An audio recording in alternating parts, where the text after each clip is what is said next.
मयूराधिरूढो महाभाग्यगूढो मनोहारिदेहो महच्चित्तगेहो महिरेव देवो महावेदभावो महादेवबालं भजे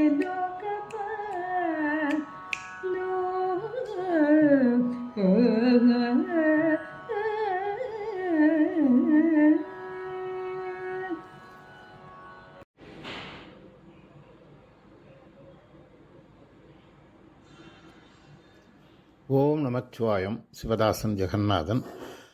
நம்ம சுப்பிரமணிய புஜங்கத்தில் ஸ்லோகங்களை பார்த்துட்டு வர்றோம்.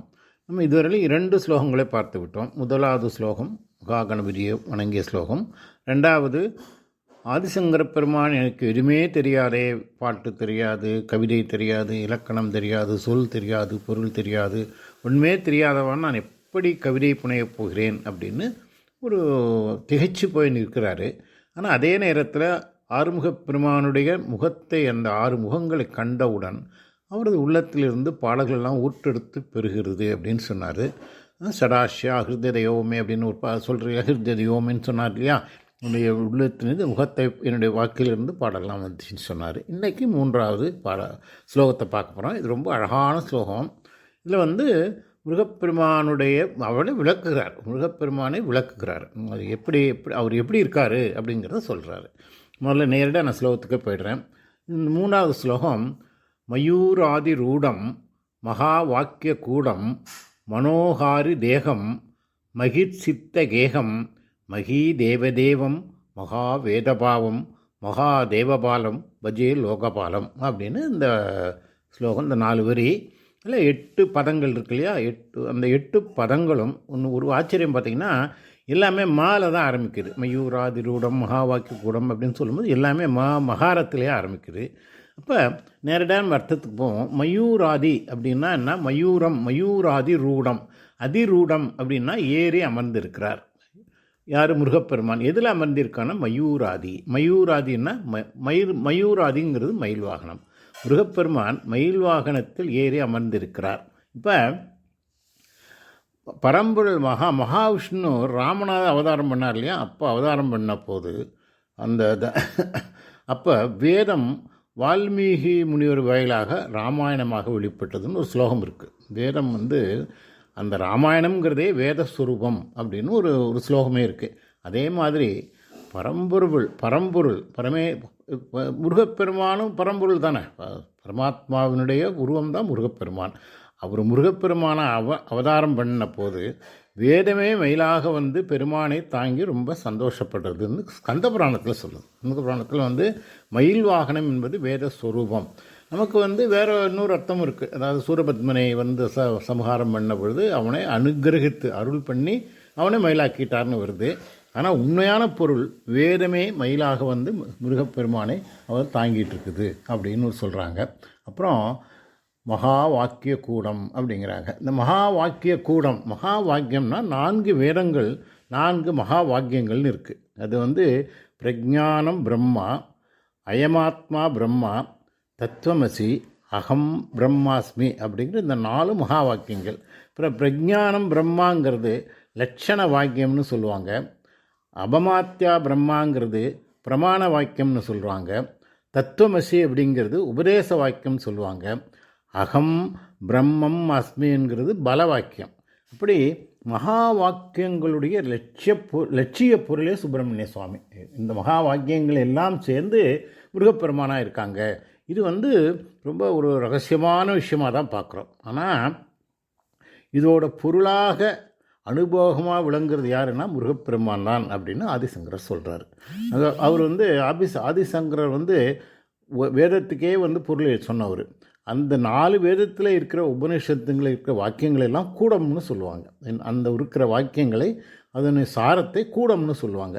மகா வாக்கிய பொருளாக விளங்குவது முருகப்பெருமான் அப்படின்னு ஆதிசங்கரே சொல்கிறாருன்னா அதுக்கு பரபிரம்மம் நமக்காக முருகப்பெருமான் வடிவம் எடுத்து இருக்குது அப்படிங்கிறது தான் இதை சொல்கிறார். அதை தான் அது மகா வாக்கிய கூடம் அப்படிங்கிறாரு. மகா வாக்கியங்களான வேதங்களும் உபனிஷங்களும் முதல்ல வந்து வேதங்களே மயிலாக வந்துன்னு சொன்னார். மறுபடியும் வேதங்களும் உபனிஷத்துக்களும் அவர்கள் அதன் உருவாகவே முருகப்பெருமான் இருக்கிறார் அப்படிங்கிறாங்க. அப்புறம் மனோகாரி தேகம்னா மனோகாரின்னா தெரியும், முகம் அழகானதுன்னு அர்த்தம். தேகம்னா அவருடைய உடல்னு அர்த்தம். இதுக்காக வந்து பரம்பொருள் முருகப்பெருமானாக ஏன் உருவம் எடுத்து வந்திருக்கார் அப்படின்னா, இந்த உலகத்தில் இருக்கிறவங்க எல்லார் மனசுலேயும் விஷயங்களை உலக விஷயங்களை கொடுத்து இல்லையா, இந்த உலகத்து மேலே பற்று ஜாஸ்தியாக இருக்கிறதுனால எல்லாருக்கும் பற்றுகள் ஜாஸ்தியாகி மனதெல்லாம் துன்பப்பட்டுருக்காங்க இல்லையா. இந்த உலக விஷயங்களிலிருந்து எடுத்து இதில் இந்த இந்த நம்முடைய மனதை பரபிரம்மத்திலே வச்சாதான் நமக்கு நன்மை ஏற்படும். அப்படி இந்த ஜீவாத்மாக்களுடைய துன்பங்களை கலைந்து அவங்கள நல்வழிப்படுத்துவதற்காக தான் பூமியிலே பகவான் அவதாரம் பண்ணுறாரு. இதில் முருகப்பெருமானுடைய அவதாரம் ரொம்ப அழகாக இருக்குது. கோடி மன்மத அழகோடு இருக்குது. அந்த முருகன் அவ்வளோ அழகாக வந்து பிறந்திருக்கிறார். அந்த குமார வடிவான அந்த முருகனோட அழகில் மனசை கொடுத்தா உலக விஷயங்களிலிருந்து மனசு தானாக விலகி, இந்த பற்று இருக்கு இல்லையா, இந்த பஞ்சேந்திரியங்கள், இந்த உலகப்பற்றெல்லாம் விலகி அந்த முருகனோட அழகு மூலமாக அழகே அருள் அந்த மூலமான இந்த பரபிரம்மத்திட்டே போகலாம். அதனால தான் மனோகாரி தேகம்னு சொல்கிறார். ஏன்னா அழகுக்கு பணியாதவர்கள் யாரும் இருக்க மாட்டாங்க. அப்படி மனதை கொள்ளைக்கூடிய அழகை படைத்ததுனால முருகப்பெருமான் இது மனோகாரி தேகத்தை எல்லா ஜீவாத்மாக்களுடைய தன்னிடம் இழுத்து கொள்ளக்கூடிய ஒரு அழகான ரூபத்தை வச்சுருக்காரு அப்படிங்கிறாங்க. அப்புறம் அடுத்தது மகத் சித்த கேகம் அப்படின்னா, கேகம்னா வீடு. அது எங்கே முருகப்பெருமான் குடியிருக்காரு அப்படின்னு சொன்னாக்கா மகத் சித்தன்னா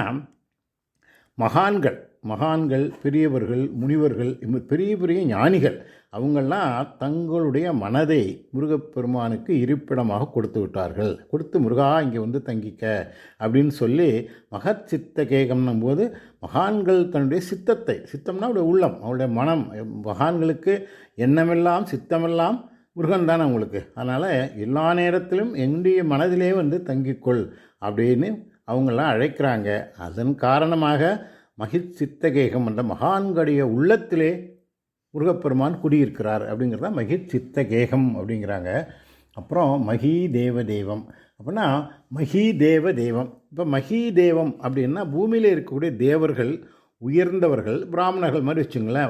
அவங்களுடைய தெய்வம் பல பிராமணர்களுடைய தெய்வம் வந்து சுப்பிரமணிய சாமின்னு ஆதிசங்கரரே சொல்கிறார். அவர் வந்து ஆதிசங்கரர் வந்து ஷண்முக ஸ்தாபனர் தெரியலையா நமக்கு. அவர் ஆதித்யம், அம்பிகாம், விஷ்ணும், கணநாதம், மகேஸ்வரம் அப்படின்னு 5 சேர்த்து கௌமாரம்னு இந்த முருகனை பற்றியும் அவர் தான் ஸ்தாபனம் பண்ணார். அது சண்முக ஸ்தாபகர். ஆதித்யம் அப்படிங்கிறது சூரியனை வணங்குவது, அம்பிகாங்கிறது அம்பாளை வணங்குறது சாக்த வழிபாடு, விஷ்ணுங்கிறது வைஷ்ணவ வழிபாடு, கணநாதம் அப்படிங்கிறது கணபதி வழிபாடு, மகேஸ்வரங்கிறது சிவ வழிபாடு. இந்த இதோட சேர்த்து 6வதாக இந்த முருக வழிபாட்டையும் கௌமாரம்னு இணைத்து இந்த இதில் வந்து இந்த பெரியவங்கள்லாம் முருக வழிபாட்டுக்கு முக்கியம் கொடுத்து இதை வந்து அந்த இதற்கு இதை முக்கியம் கொடுத்து முருகனையே முழு கடலாக நினைத்து வழிபடுறாங்க. அதனால தான் மகாதேவம் சுப்பிரமணியம் அப்படிங்கிற வார்த்தைக்கே பிராமணர்களுடைய தெய்வம் பிரம்மண்ய தேவ அப்படின்னு சொல்லுது. அப்படின்னா பிராமணர்கள்ங்கிறது எல்லாம் உயர்ந்தவர்கள், ஞானிகள், முனிவர்கள். அவர் எல்லாருடைய தெய்வமாகவே அந்த சுப்பிரமணியனாக முருகப்பெருமானே இருக்கிறா அப்படிங்கிறது. அப்புறம் சிவபூஜை பண்ணுறது வந்து பிராமண லட்சணம்னு சொல்லுவாங்க. அது பிராமணம் அப்படிங்கிறது பிராமண லட்சணம் அப்படிங்கிறது உயர்ந்தவர்களின் லட்சணம், உயர்ந்தவர்களுடைய அவர்களுடைய தகுதி, அவர்களுடைய வழிபாட்டு முறை. அதனால் அந்த சிவகுமாரான சுப்பிரமணியர்கிட்டையும் பிராமணர்கள் பக்தியோடு இருக்க வேண்டும் அதையும் சொல்கிறாரு. அது வந்து இந்த ஆதிசங்கரர் அதையும் சொல்கிறாரு. அப்புறம் மகாவேத பாவம்னா வேதங்கள் 4 இருக்கு இல்லையா. இந்த 4 வேதங்களும் மகாவேத பாவம் அப்படின்னு அந்த வேதங்களுடைய பாலம் 4 வேதங்களுடைய தர்ப்பாத்தியமும் இந்த முருகப்பெருமான் தான் சொல்கிறாரு. அடுத்தது மகாவேத பாவம் மகாதேவபாலம் பஜே மகாதேவபாலம் அப்படின்னு அடுத்தது வருது.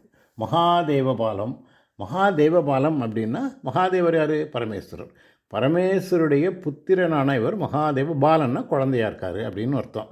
இப்போ மகாவேதாபி பாலக சதாசித்யஸ்ன்னு ஒரு ஒரு சமாசம் பண்ணி பரமேஸ்வரோட பிரணவத்தின் பொருளை தெரிந்து கொள்வதற்கு சுப்பிரமணிய சுவாமி சன்னதியிலே வந்து பணிவோடு காத்துக்கிட்டார்னு ஒரு கதை இருக்கு இல்லையா.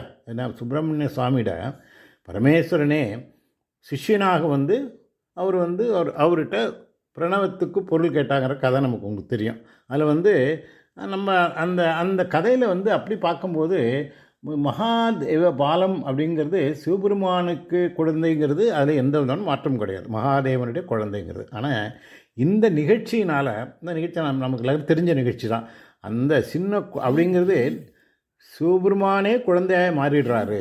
அப்போ சிவபெருமானே முருகனுக்கு குழந்தையாயிடுறாரு அப்படிங்கிற ஒரு அர்த்தமும் அதுக்கு வருது இல்லையா. இப்போ வந்து அதுக்கு நான் அந்த அது சுருக்கமாக சொல்லிடுறேன். ஒரு ஒரு ஒரு காலத்தில் முருகப்பெருமானுக்கும் பிரம்மதேவனுக்கும் வாக்குவாதம் ஏற்பட்டு பிரம்மதேவனை நீ எப்படி சிருஷ்டி பண்ணுறான்னு கேட்குறாரு. நான் வந்து வேதத்தை கொண்டு பண்ணுறேங்கிறாரு. சரி வேதத்தை சொல்லுங்கிறார். ஓம் அப்படின்னு ஆரம்பிக்கிறாரு. ஓம் நிறுத்து, ஓமுக்கு பொருள் சொல்லுன்னு கேட்டால் அவருக்கு பொருள் தெரியல பிரம்மதேவருக்கு. இது பிரணவம் அப்படிங்கிறாரு. அதுக்கு பொருள் தெரியலன்னு அவர் சிறையில் அடைச்சிடுறாரு. அப்புறம் சிருஷ்டி நின்று போயிடுது. அப்புறம் நந்தி தேவர் போய் பரமேஸ்வரன்ட்ட சொல்லி அவர் வந்து முருகனை கூப்பிட்டு கேட்குறாரு, ஏன்ப்பா நீ பிரம்மதேவர் படைப்பு கடவுளாச்சே, அவர் என்னை சிறையில் அடைக்கலாமா அப்படின்னு கேட்கும்போது அவருக்கு பிரணவத்துக்கு பொருள் தெரியல. பிரணவத்துக்கு பொருள் தெரியாமல் பிரணவத்தை மூலமாக்கி நான் சிருஷ்டி செய்கிறேன்னு செய்கிறது எப்படிப்பா சாத்தியமாகும்னு கேட்குறாரு. அப்படின்னா உனக்கு தெரியுமாங்கிறாரு. தெரியும் அப்படிங்கிறாரு. அப்போனா சொல்லுங்கிறாரு. அப்போ நீங்கள் சிஷ்ய பாவத்தோடு கேட்டால் நான் குரு ஸ்தானத்திலிருந்து சொல்வேங்கிறாரு. உடனே சிவபெருமான் கை கட்டி வாய்ப்பொத்தி அவருடைய தலையிலிருந்து அவர் கீழே நிற்க அவர் மடியிலே அமர்ந்து முருகப்பெருமான் அவருக்கு உபதேசம் பண்ணுறாரு. இப்போ சிவபெருமான் முருகனுக்கு குழந்தையாக்கிறார். அதனால் மகாதேவ பாலம் அப்படிங்கிறது மகாதேவருடைய பாலனாக மகாதேவர் இருக்கிறாரு. மகாதேவரே பாலனாகிய மகாதேவரே பாலனாக்கிய முருகப்பெருமான். இந்த ரெண்டு அர்த்தமும் இதுக்கு உண்டு. மகாதேவ பாலம் அப்படின்னாக்கா ரெண்டு அர்த்தமும் இருக்குது. ஒரு அழகான இந்த மகாதேவ பாலம்ங்கிறது ரொம்ப ஒரு அழகான ஒரு வாக்கியம். இதுக்கு வந்து அதான் இது ரெண்டு பேரும் அப்பாவுக்கும் மகனாக இருக்கார், மகனே அப்பாவாகவும் இருக்கிறாரு. அப்புறம் வந்து இங்கிலீஷ் கூட ஒரு இது இருக்கு இல்லையா, the child is the father of the man அப்படின்னு சொல்லுவாங்க. அது மாதிரி இங்கே வந்து தகப்பன் சாமியாக அவர் இருக்கிறாரு அப்படின்னு சொல்லிட்டு, அப்புறம் அதுக்கடுத்து என்ன சொல்கிறோன்னா மகாதேவபாலம் அப்படின்னு சொல்லிட்டு மகாலோகபாலம் அப்படின்னு சொல்கிறாரு. மகாதேவபாலம் பஜே லோகபாலம் அப்படிங்கிறாரு. லோகபாலம் அப்படின்னா இந்த லோகத்தை காப்பவர் முருகர், இந்த பிரபஞ்சத்தை காப்பவர் முருகர். இந்த சுப்பிரமணிய பதமே பிராமணர்கள் தெய்வம் என்று பொருள். அப்படி இல்லையா, அவர்களுக்கு மட்டுமல்ல, இந்த பிரபஞ்சத்தில் வாழ்கின்ற அனைவருக்கும் அவரே தெய்வமாக இருக்கிறாரு. அதே மாதிரி இந்த பிரபஞ்சம், இந்த லோகம் வாழ்வை போரும் அவரே இருக்கார். அதனால தான் மகாலோகபாலம்.